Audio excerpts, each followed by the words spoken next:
Minha palavra do Senhor, dizendo: Filho do homem, tu habitas no meio da casa rebelde, que tem olhos para ver e não vê, tem ouvidos para ouvir e não ouve, porque é casa rebelde. Tu, pois, ao filho do homem, prepara a bagagem do exílio, e de dia sai, à vista deles, sai para o exílio, e do lugar onde estás, parte para outro lugar, à vista deles. Bem pode ser que eles entendam, ainda que eles são casa rebelde. Eu não queria ser chamado de casa rebelde, não. E você? É melhor ser chamado de obediente do que rebelde. Porque rebelde tem a ver com infidelidade, rebelde tem a ver com maldição e não com bênção. Rebeldia tem a ver com contradição à palavra de Deus. E a comunidade dos exilados a qual Ezequiel ministrava é descrita 2 vezes como casa rebelde. Isso é definido com mais detalhes pelas expressões olhos para ver, ouvidos para ouvir. Ou seja, a duração de coração dos israelitas durou muito tempo, mais de 1 ano. Eles não davam ouvidos às palavras do profeta, não atentavam para as dramatizações dele, né, sobre o julgamento que viria. Até ridicularizavam o profeta. Hoje, nós podemos também, ou ridicularizamos aquilo que ouvimos na Bíblia, ou aceitamos. E Deus diz várias vezes: aceite e viva. Veja a partir do verso 3 o que diz a palavra ainda. Diz assim: Tu, pois, ó filho do homem, prepara a bagagem do exílio e sai de dia, à vista deles. Isso lemos agora há pouco, verso 4 agora. À vista deles, pois, traze para a rua de dia a tua bagagem do exílio, depois à tarde sairás à vista deles, como quem vai para o exílio. Então aqui Deus está dizendo para Ezequiel: arruma a tua bagagem, tudo ali, e vai, como se você estivesse saindo para o exílio. Mas o povo tem que te ver, porque é uma ilustração viva da mensagem que eu quero transmitir. É fantástico a palavra, né? Porque Deus, ele preocupa-se em falar na linguagem do povo. Deus se preocupa em transmitir uma mensagem da maneira que o povo entenderia. Jesus, quando veio como um ser humano, ele também trabalhou assim, com parábolas. Ele falava partindo do real para o abstrato, partindo do real para o espiritual, do concreto para o abstrato. Deus é fantástico. E ele usa aqui, através de Ezequiel, Jeremias também tem muito disso, ilustrações para o povo entender, né? Então aí ele diz: à vista deles, aos ombros, levarás esta bagagem, né? esta mala.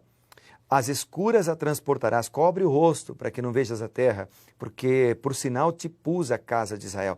Como se ordenou, assim eu fiz. Como se ordenou, assim eu fiz, diz Ezequiel. E aí ele vem mencionando o que ele fez. Depois, do verso 8, ele diz: pela manhã veio a minha palavra do Senhor, dizendo: filho do homem, não te perguntou a casa de Israel, aquela casa rebelde, que fazes tu?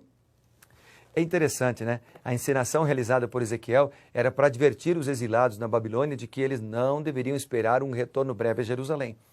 O profeta já havia dito à cidade que ela sucumbiria. Os habitantes que não fossem mortos seriam levados para o exílio. Os ouvintes de Ezequiel, eles já conheciam tudo, então eles devem ter compreendido facilmente a advertência dele, porque era semelhante ao que o profeta havia demonstrado 6 anos antes, quando os primeiros judeus foram levados para o exílio. A expressão aqui, traduzida como sinal maravilhoso, é um vocábulo hebraico que nesse trecho não significa milagre, mas um sinal visível. Ezequiel deveria ser um sinal visível, uma demonstração visível para o povo. E é interessante, né, porque ele diz assim aqui, né, como me ordenou, assim eu fiz. E é interessante, o profeta obedece à ordem de Deus.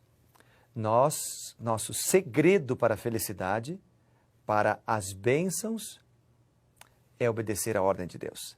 É obedecer o que Deus espera e pede de nós. Esse é o segredo da vitória. Esse é o segredo da felicidade. Ainda temos o verso 9 e 10 aqui de Ezequiel 12, na sequência, né? No 9, há uma pergunta, né?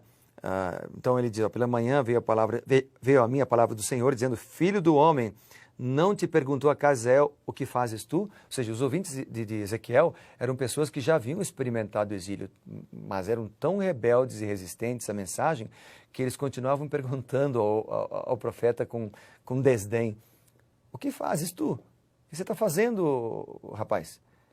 E aí o Ezequiel tinha a oportunidade, por exemplo, no verso 11, 10 e 11, a oportunidade de dizer o que aconteceria. Por exemplo, verso 11, 10, ele diz assim, assim diz o Senhor Deus, esta é a sentença e tal, e tal. Então o profeta apresenta a mensagem. No verso 11 ele diz, eu sou o vosso sinal. Como eu fiz, assim se lhes fará a eles, ao povo ímpio. Irão para o exílio e irão para o cativeiro. Então, falando, quando o profeta transmitiu a mensagem, né, 6 anos antes disso ocorrer, no ano 592 a.C., Ezequiel predisse a deportação dos primeiros judeus de Jerusalém para a Babilônia. E ele profetizou exatamente o que aconteceria a Zedequias. O rei tentaria escapar durante a noite, em segredo, disfarçado, cobrindo o rosto, né? No entanto, seria preso, cegado pelos babilônios, então seria levado para o exílio, onde morreria. Tudo isso aconteceu. Ezequiel, portanto, era um sinal para os seus ouvintes que já estavam no exílio, pois eles declaravam, ele falava abertamente, através de palavras e também por encenações simbólicas, o que aconteceria com os judeus que ainda viviam em Jerusalém.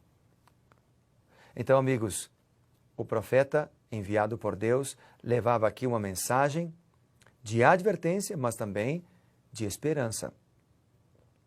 A partir do verso 17, nós lemos, então veio a minha palavra dizendo, filho do homem, o teu pão comerás com tremor e a tua água beberás com estremecimento, com ansiedade, e dirás ao povo da terra, assim diz o Senhor Deus acerca dos habitantes de Jerusalém, na terra de Israel, o seu pão comerá com ansiedade, a sua boca beberão com espanto, pois que a sua terra será despojada de tudo quanto tem, por causa da violência de todos que nela habitam. Aqui, novamente, a outra dramatização. Eu li só o verso 17 até o 18, mas há uma nova dramatização da profecia sobre o temor e a escassez de comida em Jerusalém durante o cerco. No verso 22, havia um ditado, apresentado ali um ditado popular entre os exilados. O verso 22 diz assim, filho do homem, que provérbio é esse que vós tendes na terra de Israel? Prolongue seu tempo e não se cumpra a profecia? Então, esse provérbio que havia entre o povo, prolongue seus dias e perecerá a visão, ele era um provérbio que foi contestado. Porque, embora já tivesse cativo, o povo se mostrava cínico, apático, pensando erroneamente que um atraso no juízo significava que não haveria castigo, pelo menos não para aquela geração. E Deus vem e diz o seguinte, não se enganem com isso.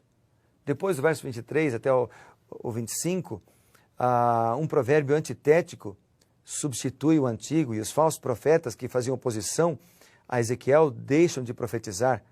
A expressão que aparece ali, em vossos dias, deixa claro que os exilados, eles veriam o julgamento sobre Jerusalém cumprir-se. E, enfim, do verso 26 ao 28, que são os últimos versículos do capítulo, o povo continua achando que o castigo seria postergado. Ezequiel é chamado por Deus e é mandado por Deus, então, para assegurar a todos, de novo, uma segunda vez, de que o julgamento não seria retardado. Que povo de dura serviço, você pode dizer, que povo teimoso. O profeta falava, eles não aceitavam, mas em nós, será que muitas vezes também não seguimos pelo mesmo caminho? Será que não temos rejeitado os apelos de Deus também, que nos chama para segui-lo?